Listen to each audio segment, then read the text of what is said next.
ये देखिए, ये 4-5 दिन की मलाई थी और मैंने इसे धीमी आंच पे बीच बीच में चलाते हुए इसका घी निकाल लिया है।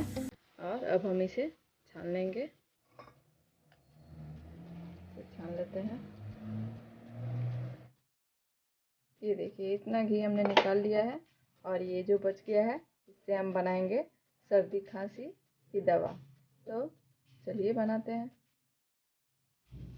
अब हम गैस ऑन करेंगे और हमने ले लिया है लेफ्ट ओवर घी और इसमें हम डालेंगे 1 चम्मच कुटी हुई काली मिर्च और ये 2 लौंग, 2 इलायची और 1 टुकड़ा दालचीनी, इसे भी मैंने क्रश कर लिया है।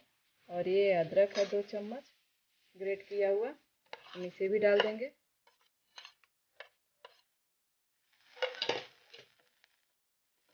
इसे मिलाएंगे। और ये गुड़ है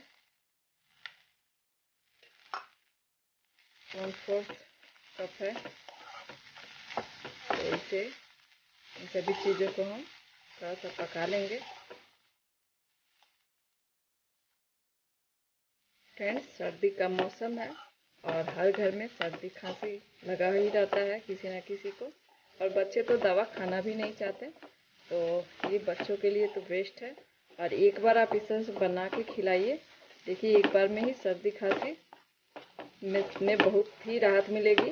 और कैसी भी खांसी हो, एक बार खाने से ही राहत मिल जाता है और 2-3 दिन खाने से 1-1 चम्मच तो सर्दी और खांसी एकदम गायब ही हो जाएगा।